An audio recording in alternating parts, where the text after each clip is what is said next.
The Buzz with KDB. We are in a unlocked filming location here at our humble abode. We've got a local cat out of Santa Fe in my hometown. We went to school together.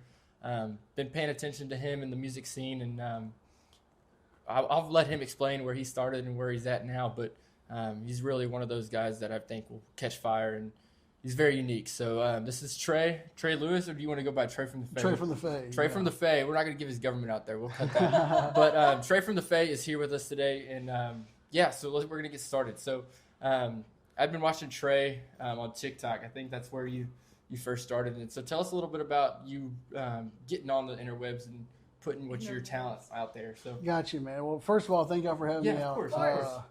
It's an honor. Yeah, dude. So I was living in Beaumont, Texas. I was out there, and I had some friends out there that I was tired of the hometown life. I just wanted to go somewhere else, and I lucked in on a job with a mattress firm. Mm-hmm. I don't know if I should say lucked in, but I lucked in on a job with mattress firm, and very boring work, selling beds, and it was just, I'm trying to get into the sales part of life. It's kind of what I wanted to do, was get into sales. And the mattress firm industry is slow and dead, and so you have a lot of downtime. Yeah. And I hated TikTok at first. I never downloaded it, and then got bored at work, downloaded the app, and started just posting videos. Man, I always never really had the courage or even a thought that I was a good singer at all. But you got to start somewhere. So I started posting videos, and next thing you know, I'm getting flooded with comments, and people are just like, "You're fantastic! You're fantastic!" I did a cover of, I think the first cover I did that blew up was "You Should Probably Leave" by Chris Stapleton, and it just blew up. It's sitting at 3.3 million views right now, and it was overnight. And like maybe a week later, the Broken Halos cover did the exact same thing. Yeah, and I think what was really cool about that video is in a mattress store, you wouldn't think, because you could obviously tell you were at a mattress store. Right. At a mattress store, you wouldn't think the acoustics were as good as there, because everything's so sound dampening. You didn't think that the voice could carry in that building like it did. And if you haven't seen those, we'll put those in the description. Were your bosses mad? Oh yeah. Yeah. Oh no, they were great. No, that's good. No, they were fantastic. A lot of it was downtime in the store alone. Yeah. There'd be moments where I worked open to close, and it would just be me in the store the whole day. And so that's usually when I did my filming. I didn't film while anybody else was in the store. Of course. Was that multiple takes or one take for those videos? Man, I don't want to spill my secrets. No, I'm sure most of them are more than one take. Yeah. I think, and then after that, you did a Beyonce cover, I think, as well, right? Not Beyonce. Rihanna. Yeah. You did a Rihanna cover, and that one was, you belted some pipes out of that. Yeah, somebody was like, "I want you to do Stay by Rihanna," and I looked up on the work computer karaoke version of Stay by Rihanna. And that's one of my more popular ones too. Yeah, I remember. I was like, man, I remember this. I'm not gonna say your past experiences in the internet, because you have some history way back in the day. If you remember. And I'm not gonna throw that under the bus. Appreciate you for that one. And so so Trey was like, I knew his name, and I was like, man, this kid's really killing it. I hope to see him produce something under his name or anything after that. And didn't see anything for a while after the TikToks, and I'd go back to his page every once in a while, and he'd have a new cover up, and then all of a sudden you're going to be on American Idol. I think what was happening next, right? Right. Yeah. I didn't really know how to post content. Yeah. I was very, very serious about letting that out early. Yeah. It was filmed in September of 22, and it didn't air till February of 23. Yeah.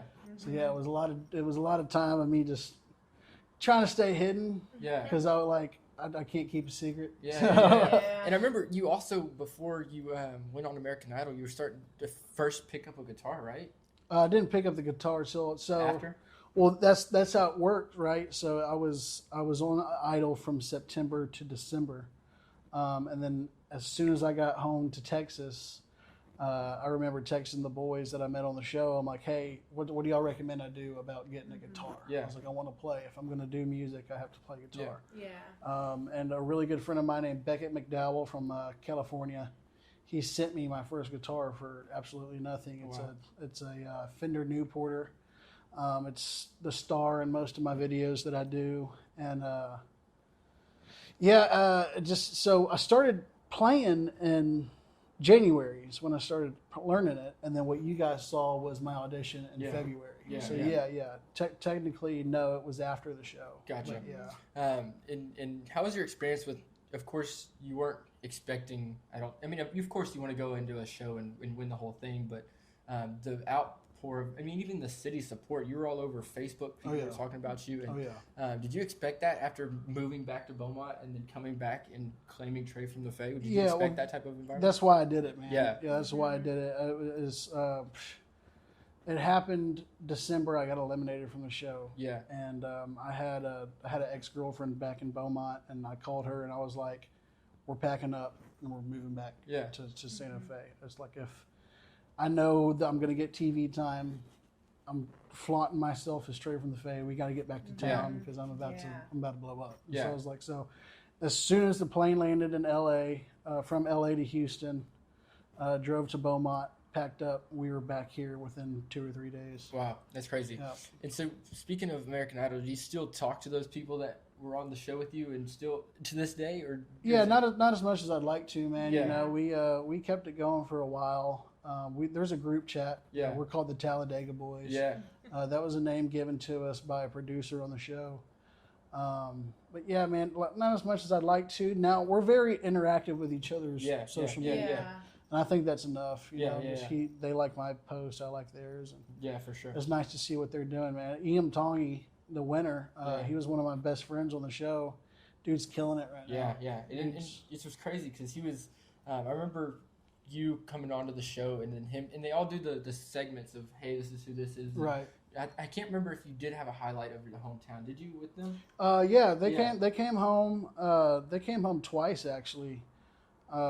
They did a hometown special while I was on the show still, and then they did a follow up where they came to Santa Fe after the show was done to see what I was up to. Yeah. That's so cool, and you don't know where those are going to go, of course.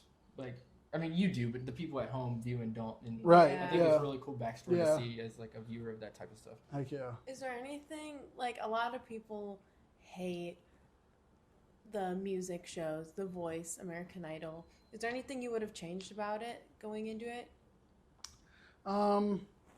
There's nothing I really could have changed. I was an inexperienced kid who sang at a mattress store who sounded just like Chris Stapleton. It's like, that's all I was. Yeah. And so that's what I was going into that. And I wish, I don't know, I would have taken it a little more serious. Yeah. Song choice is a huge thing. And I messed that up big time during my last performance. And it's, I don't know if I would have changed anything just because you learned can't. a lot from it. Right, I learned a lot. Yeah, and that's what I think the greatest lesson is. Would you ever go back? Yes and no. Yeah. Almost like a closure thing. I kind of want to go back and then to lose it all again, just to be like, okay, that's not what I have intended for me. Yeah. That's not what I'm supposed to do, obviously. Or the reward where I do go back and I win it all. So I actually got an opportunity from the show last August. I got a call from my producer, the one who got me on the show in the first place, and he's like, "We're thinking about having y'all come back." And I was like, "Hey, dude, come on, bring me back." And we did the interview and everything. And then like 3 months went by. I got an email that said we've decided to move on. Yeah. So we'll see. We'll see if they contact me again. But man, I wouldn't mind doing The Voice. Yeah. You know? If Reba's on it.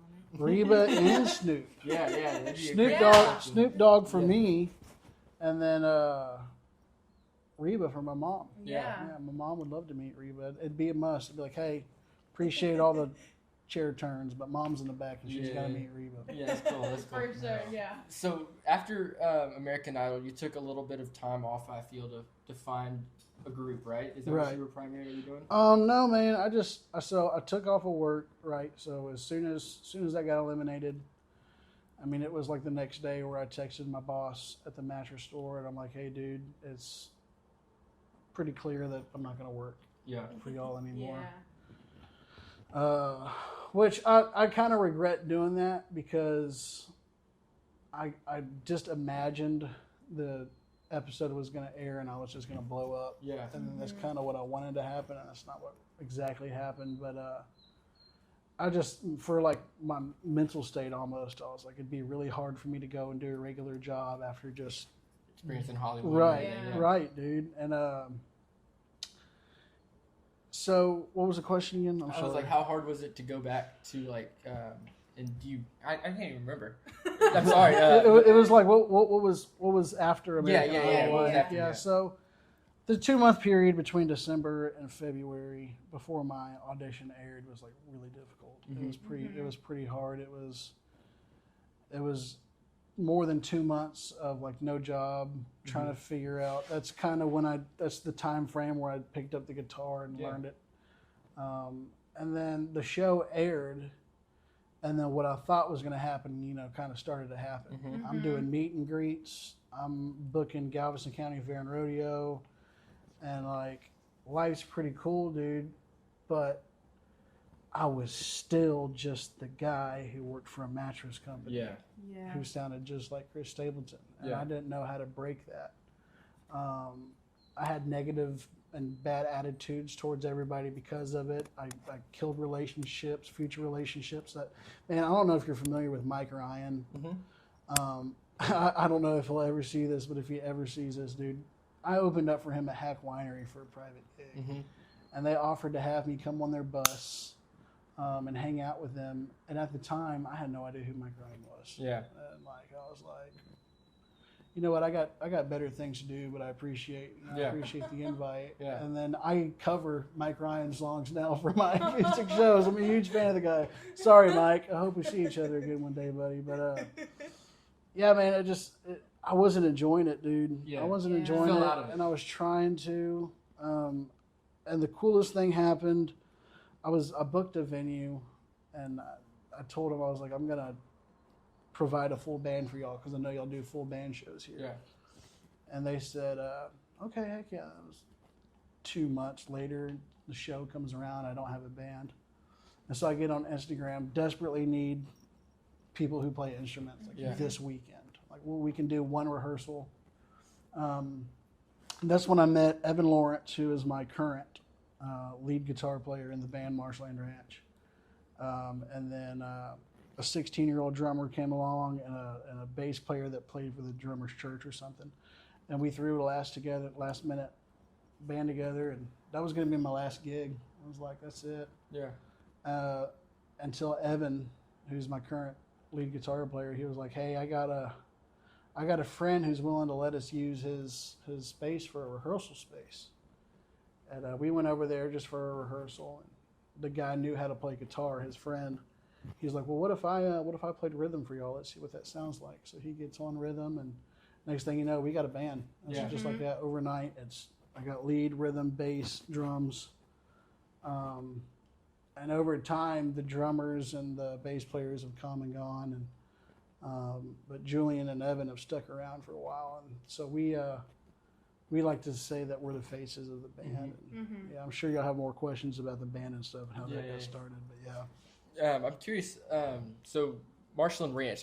I know this is people that don't know where this area is and what this is like. It really does reflect the area that we live in, Right. And is I know you probably wanted something to accommodate with Trey from the Fae, and like that says the area as well. How long did it take you to land on Marshland Ranch? Oh man, it was probably a 2 to 3 week process of going through different band names. We had one stuck. We landed on one. So the very first band name was Trey from the Fae and the Trainwrecks. Mm-hmm. And it was pretty accurate. It was a train wreck. It was absolute garbage. Yeah. And then I was sitting on the name Trainwrecks. But dude, how cool would it be if you spelt it Treyn Rex, Yeah. WREC, whatever, I don't know how to spell. And so we ran with that. And some lady commented on our post and said,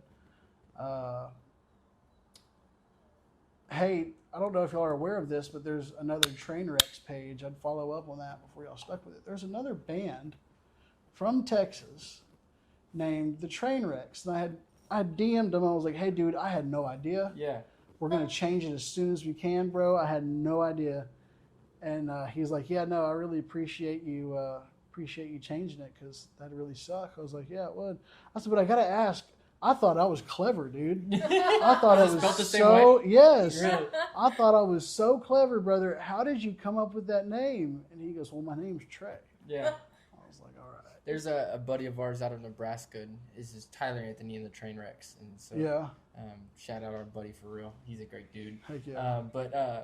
Yeah, Marshland Ranch I feel is a very good capture of what this area used to be in the ruggedness of the Gulf Coast in Texas, really. All like the Wagner ranches and everything that used to be here. And, back in the day, 60, 50 years ago. But it is really cool that you've now got yourself an established band name. Y'all just came out with an EP, I think, a couple months back, right? Yep, back in May. In that EP, I want to dive a little bit into, was it, 5, 6 songs? 5. 5 songs, Yeah, we got 5 How long on did it take you to decide what songs you wanted on the EP versus what didn't make the cut? Well, those were just, those were 5 songs that, there were 4 songs that I brought to the guys. Mm-hmm. And it was Memory Might, Coast of Texas, Chasing Mine, and what's the other one? Coast of Texas, Chasing Mine, Memory Might, and I'm Your Man. Mm-hmm. Those 4 songs I wrote and I brought to the guys, and Julian, my rhythm guitar player, he came up with the concept of Fine Without You. Yeah. And we co-wrote that together. And then we were just looking at it, and we're like, well, we have 5 complete songs right now. Let's go record them. Yeah. And so we went and recorded those 5 songs, and I don't know, we tried like one studio out and it wasn't great. Yeah. And then we found a Lucky Run out of Houston. And they were kick ass, dude. They were killer. They let us come in and do what we wanted to do, and they loved us. They're like, it's been a long time since we've just had a band come in here and do band stuff. So you recorded it without studio musicians? You did it all with your own guys? Oh yeah. Cool. That's awesome. Yeah, it was. Yeah, it was. Yeah, you came in and we played it just like we would a show. Yeah. Yeah, it was killer, man. The tracks were great. It was also a learning process. Yeah, because that was your second Right. time in a studio. I listen to the tracks now, and it's like, man, I mean, those are good tracks, but there's things I would do and I wouldn't do differently on the next one.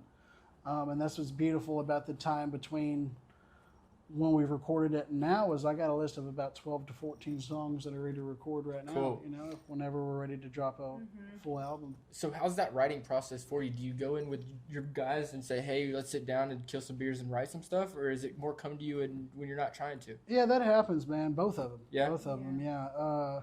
I think, ironically, we get better stuff when it's just comes to me. Yeah.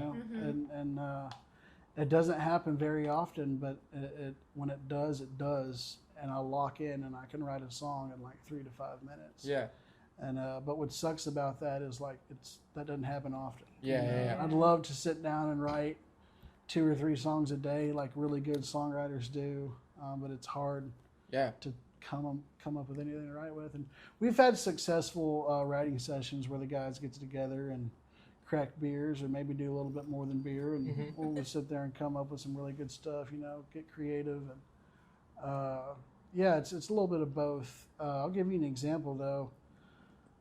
A lot of it's life stuff. Yeah, it's like just life stuff. I played a show, and I don't want to give the name of the venue or anything, but I played a show in North Houston, and we got 3. It was just an acoustic show. Me and my drummer Luke, he follows me around and he plays guitar for me at acoustic shows.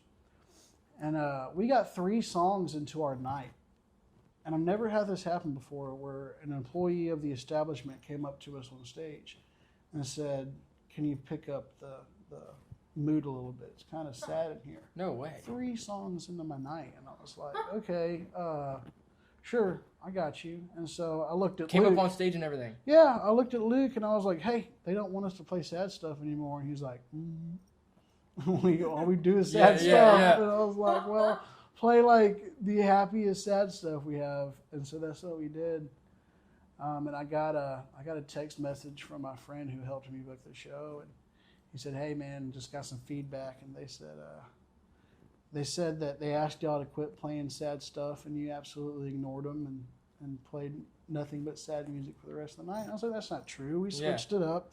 But to be fair, we don't have a lot of exciting stuff on our set list. And that really just, ticked me off a little bit. And I was like, I'm going to sit down and write a song, and it's a really cool, groovy, hard, almost rock song. But it talks about the saddest stuff. Yeah. My dog died. My girl left me. I ain't got no friends and family. Yeah. But here's your upbeat country song I got for you, And so, like, stuff like that I think is really, really cool. But, yeah, it's just, for the most part, it's sitting in traffic, and you just get a light bulb. Yeah. And you just can't wait to get home and write it down. You don't write it in your phone? Sometimes I do, yeah. I'll record it right there. Like, if I'm driving, I press the record button. And I'll say the song idea. It starts off as an idea at first. So like a little blip of, hey, this is the prompt, and you want something out of it. Right. So the song about the sad songs is called Typical Sad Song. Mm-hmm. And I just the idea was come up with a heavy song with sad lyrics. Yeah. Mm-hmm. And that's how it started. And then what's sadder than your dog died? Yeah. That's how the song starts. Yeah. My dog died. Yeah. So when you do these songwrites, have you gone outside of the band and done like any of the like songwriter retreats or done anything like that? No, I do. So I do the acoustic shows. It's about as far out as I go outside of the band. I'm really want to try to start going out more as an artist. Mm-hmm. I love my band, and that's what I want to do. That's what I put all my effort and energy into is the band. But I'm also an artist. Yeah. I write, I play, and anything I do that doesn't involve the band only benefits the band in good ways. It's happened where I go do solo acoustic shows at a venue, and then a couple months later I'm playing that venue with the band. It's just social networking. Going out, and they support it fully and everything. But I'd really like to start doing more songwriter rounds, sitting around. I got songwriter buddies, and we do backyard parties where it's like, come over, we'll invite some buddies, drink beer, have barbecue, and just originals only. That's just cool. do originals, and so I want to do more of that. I haven't really yet though. Hell yeah. So another thing I'm gonna say is let's talk about like the whole entire EP real quick. So it starts off with what? Fine Without You, right? The first song might be Fine Without You. Let me see, just or check I'm my Your gangster. Man. Yeah, Fine Without You is your first one. Okay. That song fucking takes you deep, right? And it does it quick. It's nothing. It's nothing. No like foo shit. You know what I mean? It's really cut to the point, and it really highlights your vocals. Where the fuck did you get this soul from? Man, where'd I get the soul from? Yeah, because you got some swagger that like is really hard to capture in the country genre. I don't know. It's I've been blessed, dude. I've been blessed. No, I'm saying like, what's your like your influences that led you to find that in yourself? Oh man, I don't. Chris Tibbleton's one of them for sure. That's a huge influence. And then Heartbreak, dude. You can only go tell such a story so deep without experiencing it. It's comes from experience. Fine Without You is actually a tune that my guitar player wrote after a breakup that he was going through, and he was just kind of thinking his thoughts on paper, and he writes down the first two lyrics in that song, and I'm like, Julian, this is kind of pathetic. This is kind of pathetic and sad, dude. At the time, I was in a very happy relationship, so I didn't have any room to talk, and I was like, but I think I can work with it. It was almost poetic. Yeah. I was like, but I think I can work with it, and that's one of those things where we just kind of sat around, me, Julian, and Evan, and we wrote that in a day. Oh yeah. Just drinking beers and writing our thoughts on paper. Yeah. And that's what came out. Was Fine Without You. Hell yeah. And then right after that, you've got I'm Your Man, which is I think would be one of your more upbeat, happier songs, right? Like I think when you said about your set list and people telling you don't have happy songs, I think I can throw that one on and give a good smile. Oh yeah, I'm Your Man's good. That's for all the assholes and douchebags out there. Yeah, I'm Your Man is for if you're a real piece of shit. Yeah. That's what that song's for, and we make that aware at shows. It's like, this next song's for all you fucking pieces of shit. So, no, dude. I like that tune a lot.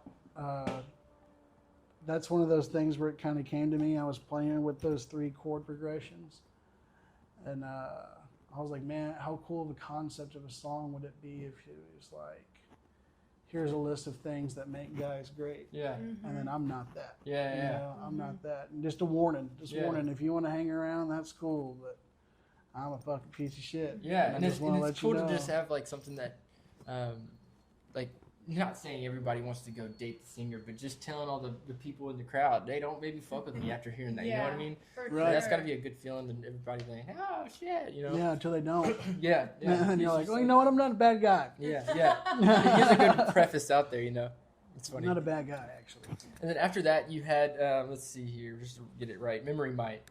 How about writing that one? That one was a pretty interesting chord. Yeah, man, that's a sad song. Dude. Yeah. It's probably the saddest one on the track. I've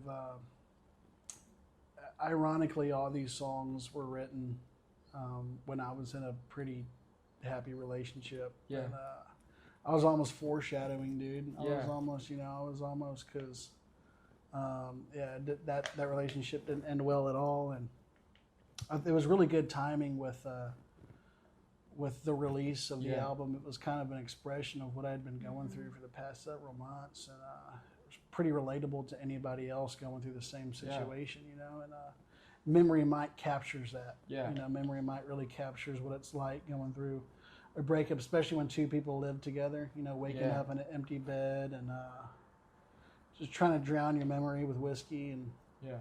that really captures what was going on. For Yeah. sure. And then following that one, you've got Coast of Texas, and just highlight, I like that lyric of either working in the power plants. Yeah. Or it just really does show like our childhood of Right. you know everybody that works in the chemical plants and Right. everything like That's- that. And there that's was your no only other way option. out. Yeah. Mm-hmm.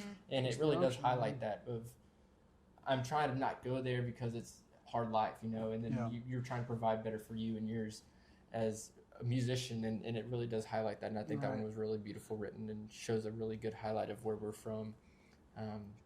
Whether you call it a highlight or not, but No. yeah, I think it's a really good capture Yeah, of it does said for thing. sure. And then the last one here, let me just get this name correct. Chasing Mine. Yeah. How did you come up with that one? Man, that started in a hotel room in Los Angeles.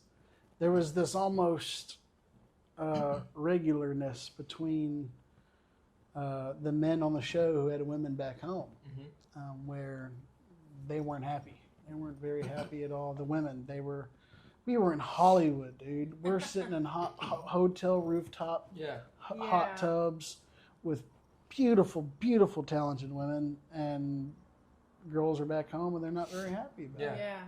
We're taking pictures and posting it in our Snapchat, and it's understandable, but it's like at the same time, trust me, I'm not going to Yeah. do anything. And I was like, some guys were just really struggling with the concept of their partner being on the road. Yeah. And maybe that's not the life you intended. Maybe that's not it's not the life you want as a female. Maybe you want the big white house with the picket fence and the kids and the dogs running around, and I'm out here. I want to play stadiums and arenas. Yeah. And I want to live on a For tour sure. bus. And, Yeah. so that's where that idea came from. And Chasing then what you want. it wasn't really wrote till several months later. But yeah, that's concept. I think keep having your dreams while I'm out here chasing mine is like a hard bar. That's Yeah, just I like, think that's yeah. really, it's a great 100%. hook. It's a great hook for a song, and it's complicated. Some people don't understand it, but I think that's the beauty in writing, Right. because you can listen to it multiple times and get different things out of it instead Yeah. of just. It can mean a lot of different things. Because if you just have, hey, this is what the song means, it fucks up everybody else's interpretation of what else you Yeah. want. well, I have an audience and people who are fans and regular people, or people going through breakups who like songs like Fine Without You and Memory Might. I have people, hardworking blue collar people, fans, love songs like Coast of Texas. Yeah. And then musicians, artists can really relate to Chasing Mine. Yeah. And, Yeah. like Morgan Wallen's got a song called Living the Dream, and it's the same thing.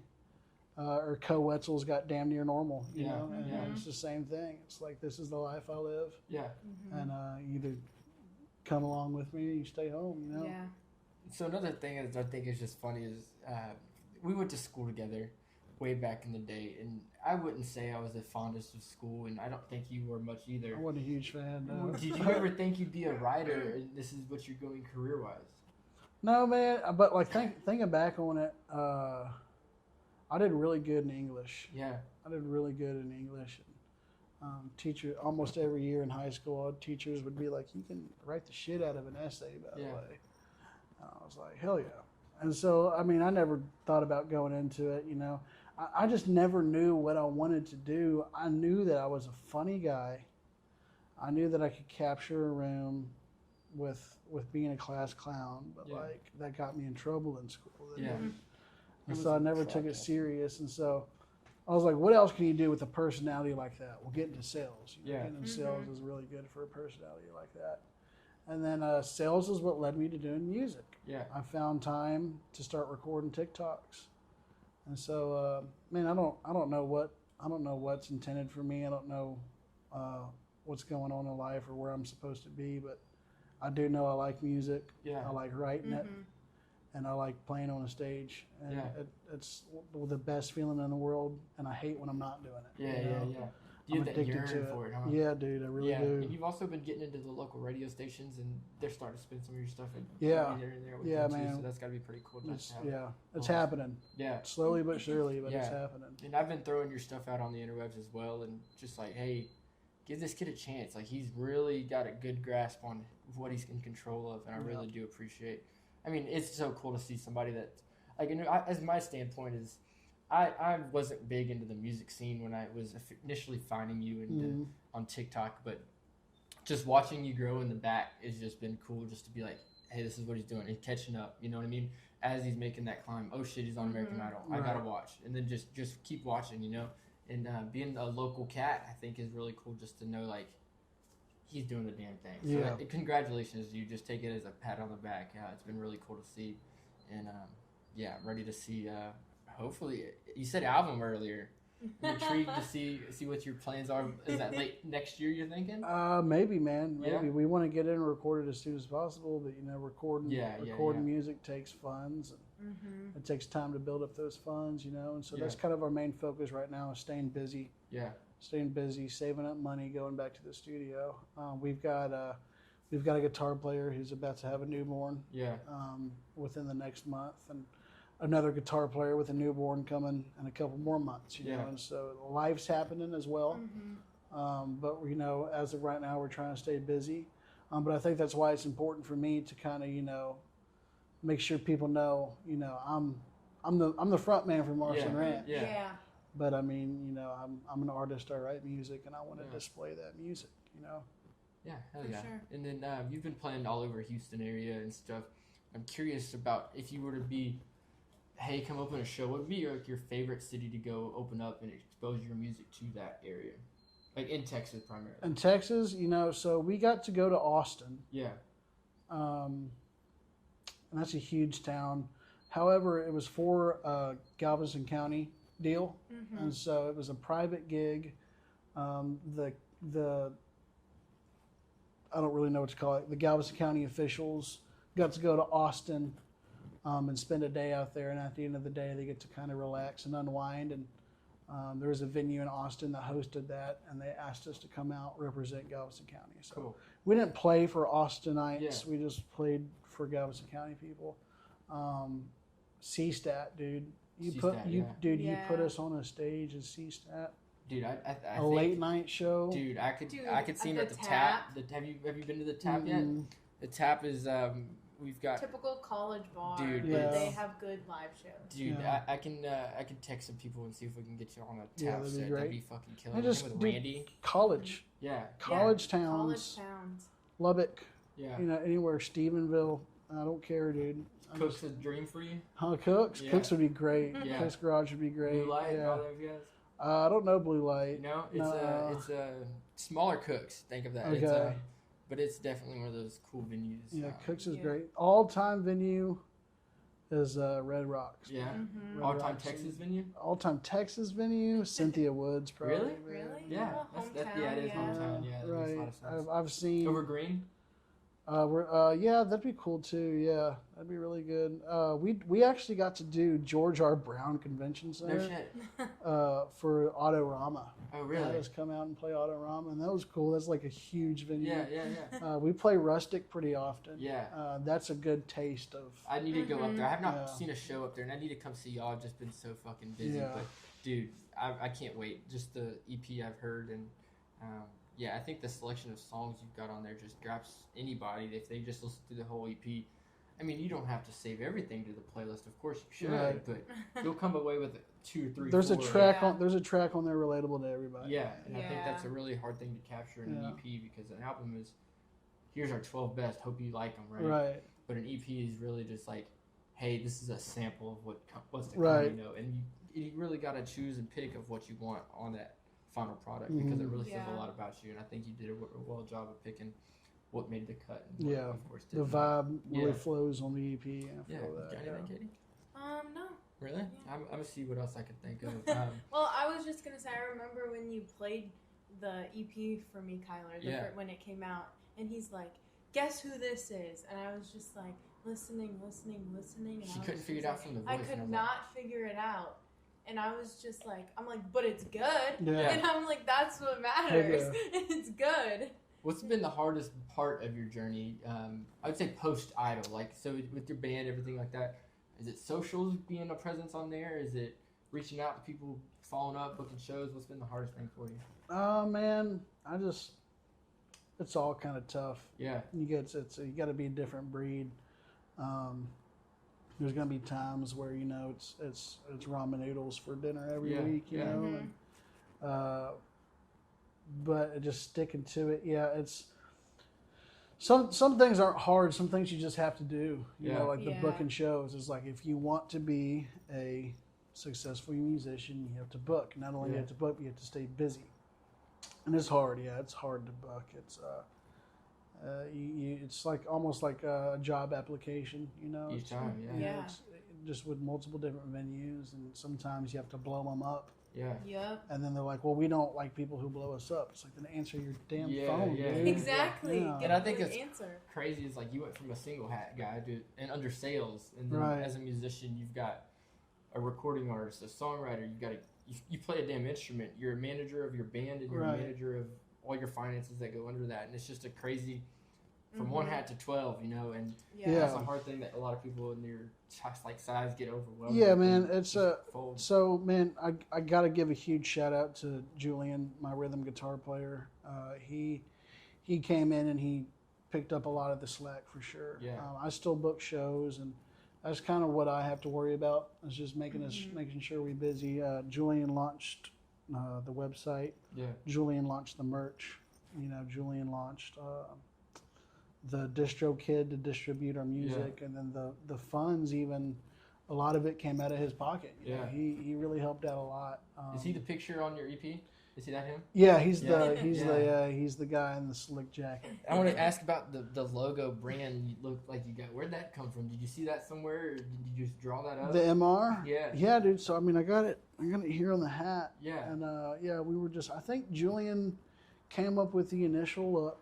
Yeah. But we definitely gave him ideas. We want it to look, you know, Like a cattle rock, brand. Yeah. rock and R style. Yeah. Uh-huh. You know what I mean? And yeah, he nailed it. And even this one's a little crooked, but usually the M is stacked right on top of the Uh-huh. R, Yeah. and it kind of reminds me of the Huey logo. Uh-huh. How the Huey logo Yeah, looks like yeah. a dude. Well, this kind of looks like me. Yeah. It's got it used to have the long mullet hair. and then the beer belly, and yeah. You're changing your look for the band. Is that what you? I remember on American Idol, and after you had a mullet of all kind of proportion. You were Right. looking great. Yeah. And you obviously here you can see you shaved it off. Is I that cut for it all more of the off. look? Man, it's more of a symbolic thing, dude. Yeah. You know, it's the hair was a big statement to who I was on the show, who I was on TikTok. Yeah. I'm trying to get out of that. you Yeah, know? yeah, we're trying to be bigger than that. 100%. I've become a songwriter. I've Yeah. become an artist, and yeah, I don't want to be a gimmick anymore. I don't want to be Yeah. the facts guy from American Yeah, Idol. yeah, you know? yeah, I wasn't going to bring it up. Yeah, I think cutting off the mullet was just like, hey, I can still sing. Yeah, you know? Yeah, the hair don't give you the power. yeah. Right, I can still sing. And so, were you writing before you went to American Idol at all, in any capacity? A little bit, I have notes on my phone from nothing serious. Yeah. No. Yeah. Who really solidified and drove home to you like this is what you could do? Was it somebody from American Idol, or was it somebody in your personal circle? Man. Or you? It was myself, but also a lot of people on American Idol, because a lot of guys on American Idol were songwriters, musicians, to where I was just the kid that sounded like Chris that worked at the mattress store. And so, they definitely, just becoming close with them really benefited a lot. And I kind of started learning chords and then writing the lyrics to those chords, it just might come up with stuff that rhymes. Yeah. Not everything's good. Yeah. A lot of it sucks. A lot of it's bad. But every now and then you come across something like, A Memory Might or A Fine Without You. And it's like, that's something that could really talk to somebody if they heard that on the radio one day. And so, what's that one lyric you held on to for a while and you're like, I know this can be something, but it took 3-4 months? What's that song or that line that you held on to? Man, that's like out. Yeah. It's released. Yeah. Just to make it easy. Like the one I said before, you keep having your dreams while I'm out here chasing mine. Like, I thought it was kind of cheesy. Yeah. I was like, I don't know who's all going to understand that. And then I dropped it, and then you hear it in the radio, and you're just like, hey, that's kind of fucking hard. I can't lie. Just as an artist, as somebody who's been through that before, and it happens to musicians all around the world. Like, maybe this ain't the life for you, and that's How long okay. did you sit on that line? Man, months. Really? Yeah. Months. I'm talking. It was the original idea came to me in December of 22, and I don't think it was recorded till July of 24. Really? Yeah. That's cool. That's kind of cool. Yeah. And so you recorded. How long did it take you to get that EP out? Was it a day? A couple of days? We started the recording process in July of 23, and it was completed by August. It was within a month. Okay, gotcha. Within a month, yeah. Next time it's going to take longer than that. Yeah. It was a learning process. I like the track. I think all the songs came out great, but there's a lot of things I want to do different. Yeah. There's a lot of things. Do you want to bring in studio musicians to throw some steel in there or a fiddle or anything like that? Man, maybe. That'd be great. That would be great. There's some songs that I think would just be really fantastic keyboard, piano vibes. Yeah. The only problem with that is if I want to sing those at shows, now I have to hire a steel guitar player, a keys player, you know what I mean? So, I mean, you can really strip a song down just acoustic. Send your band out to go get fucking beer or whatever. Right. And you just go up there. Yeah, that's something we'll definitely talk about doing. Right now, I'd kind of like to get the band together, get them all on the same page with, I think it's about 14 songs. Yeah. To where when we do shows, a fat chunk of it is originals. Cool. Yeah. That's a hard thing to step away from somebody that's just starting out. And you rely on the covers because somebody knows that. But if you're going out there and singing originals, you can really capture a new fan. Oh yeah. Especially if they're good. We've seen some openers and they just cover after cover after cover. And we're like, where's this original stuff? We went to see Boland in Crystal Beach, and mind you, I was running back and forth to my car to get chairs or water or anything like that. And I could hear from a good bit of ways, but the dude on stage was just singing cover after cover, and I'm like, what the hell is going on? Like, I want to know who this guy is. Give me some character, because if you're just singing other people's songs, I don't know what the hell you've lived through, Yeah. And I think that's a big thing to, I mean, if you do got 14 more, that'd be fucking crazy. Totally, yeah. Have you ever thought about doing like a home studio? Yeah, so Julian, the guitar player, he just purchased a house.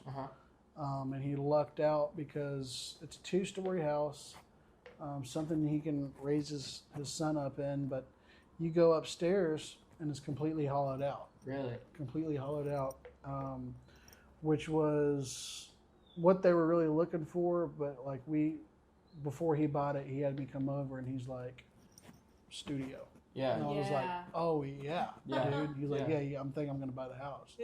I was like, yeah, for sure. And so, yeah, we're going to do that. Dude. Do you have any knowledge of mixing and mastering in your crew? Not me personally. Julian's little brother runs sound for us. He's Cool. a 16-year-old kid, and he runs sound Hell for us yeah. at shows. And he didn't know a damn thing about it. And then we were just like, we need somebody to run sound. Yeah. And he sat down and worked his ass off. Hell yeah. To learn Shout it, him out for real. That's a good Oh yeah, fit. Judah's great. They're all like that, dude. Yeah. Their last name's Delgado. Every Delgado is figure it the fuck out and crush it. Yeah.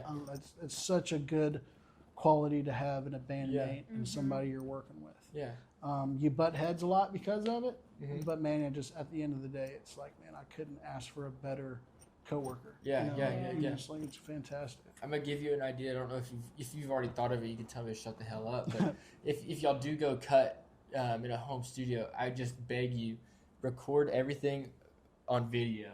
Yeah. Because you don't know how much content you can have of just clocking in and beating the shit out of drums, you know. Right. And that I think a big push for guys like you is content. Now that's not really a thing that you did real well on TikTok, and I think you've got the content side covered. But even 10 years down the road, when you still have that footage you can go back to and put that out, I think that's always really cool, nostalgic for you and where your fans are. You're absolutely right, man. That's probably our biggest struggle is content. Yeah. It's man, we're funny. Yeah. When we're around each other, we cut up, and we're a real fun group of guys. And I can't tell you how many times I've been like, man, I wish we got that on video. Man, I wish we You got need to that go on get you some of video. those meta glasses. And so, man, it's one of those things where it's like, when we get a lot busier, we're playing every weekend and we're making good money, I'll hire somebody to follow us around and just record. Yeah. Just constantly record. When we're setting up, because we bring sound, we provide sound at almost every venue we play. We bullshit a lot. You know, we're throwing water at each other. Do y'all run in-ears? Yeah, I do. With the rest of the band or just you? So I hear the rest of the band, but it's just me and my ears. Gotcha. I think Luke, the drummer, he also runs in-ears. Yeah. Even the mid-show banter of just bullshitting in between Right, songs. right. Like, So cut that we've- out. Put like Yeah. little like mics like these on, even like after the show, Yeah. meeting people, like just get the funny little snippets. Absolutely. I went and saw Nickelback at the rodeo, and their on-stage banter was hilarious, but everybody heard it. Every band had a mic, and I was like, we need to do that. Yeah. We need to do that. Like, what's the worst that can happen? A venue tell you to, hey, cut that out? Right. Yeah. We won't play you again. Yeah. Exactly. We let her have fun. If you don't like us, then don't book us anymore. Yeah. You know? I think that's a big thing we talked to guys out of Conroe area, Bottomland. I don't know if you know who those guys are. And but those guys, as soon as they'd opened up for the Wilder Blue in Houston, and as soon as I go out and introduce myself and say, hey, we're seeing y'all tomorrow, let's get a podcast, they're mic'd up, camered up. Like and it even hasn't, it's been 2-3 weeks and it still hasn't hit the waves, but they still have that content that they can post at any time. And so Bottomland, who are those guys? The two? Cannon and Justin. Okay, Yeah. Cannon Bryce, right? Cannon. No, at least I can figure it out for Okay, you. so I think Cannon was a really good friend of mine, Colt Glover. They're from that area, the Conroe area, right? Yeah. Yeah, I've known about Cannon for a little bit. I knew when he was doing solo stuff. Yeah, they were both doing solo stuff. Yeah. What the hell? I'm sorry. And then, yeah, man, I was really excited to see him doing Bottomland, and then Bottomland's crushing it. Yeah. Don't get him confused with Landlaw. No. I got him confused with Landlaw one time, and I was like, yeah, that's not.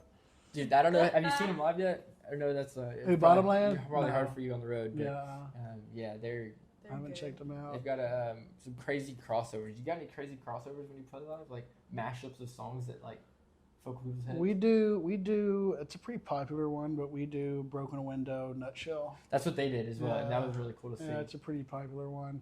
And also we do Death Row by Chris Stapleton and Midnight Rider. Oh, that's sick. So I don't know what the original key for Death Row is, but we drop it into drop D, and it's this really cool fucking hardcore song. and then it just goes right into Midnight Rider. That's a really cool one we do as well. Hell yeah. That's cool. And then do you have a favorite song of yours, released or not released, to perform, like that just gets your vibe in the right spot? So we start every show with "I'm Your Man." Yeah. Yeah. We start every show with "I'm Your Man," and that's just that's a tone setter for sure. Yeah. I just wrote a song called "Talk of the Town." It's very Co-Wetzel-esque. Yeah. Like, it's like like from a Harold Saw High or maybe even like a Noise Complaint album. Yeah. It's very In your face. it's well, just especially it's a big breakup song. You know, Yeah. it's a big the talk of the town is, I heard you're doing all right. You know, you've been shopping for a wedding dress, and I remember when me and you were doing that. And then switches it up, and it's like the talk of the town is that I'm not doing all right. Yeah. Had to pick up a second job. But it makes me think about a time when you and I were the talk of the town. That's cool. And so it's probably the coolest song I've ever wrote. Yeah. And I like that song a lot. Yeah. Are you singing that live yet, or is it Not something you yet. just finished Yeah, up? not yet. It's something Yeah. I really want to do soon is just get the guys together and say, let's Hone in on it. let's Yeah. form For these. sure. Let's get these to what Marshland Ranch would make all these sound like, Yeah. Yeah. and start playing them. Hell yeah. Let's see here. Santa Fe is a really small town, and the word gets away around here real quick. How hard was it to keep that secret of you're on American Idol and you can't tell nobody anything? Dude, it was hard, dude, but it was mentally tough. Yeah. Because You just had to sign NDAs and everything like that. well, like knowingly, even after the show aired, knowingly, I knew that I didn't succeed. Yeah.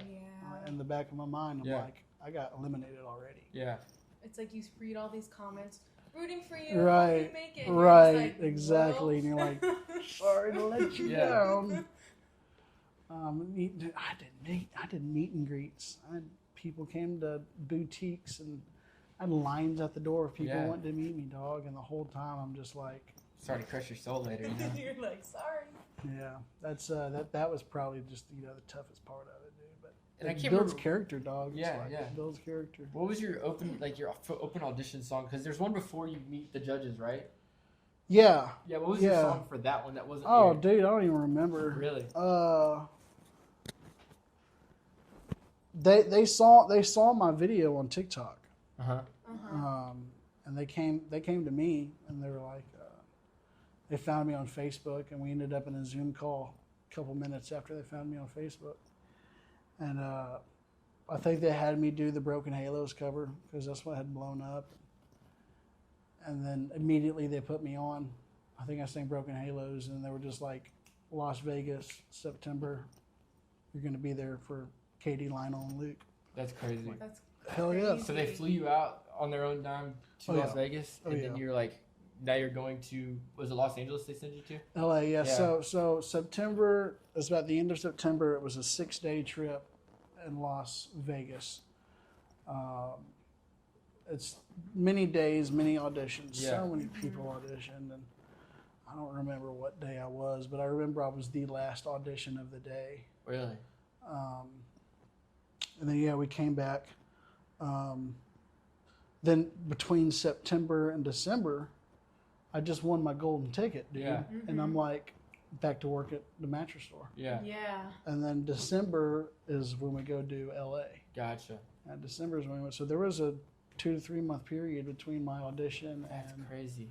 That's Hollywood crazy Week. how Because it that happens every works. week, like clockwork for them. and Right. There's months in between. right. Of Yeah. downtime So for- I imagine the months in between is them going to other cities. Yeah. Yeah. Them going to They have them in Houston. I'm curious why they sent you to Las Vegas. Did they want to get you in quick? Is that what it was? Well, I'm sure the Houston ones are producer only auditions. Yeah. Gotcha.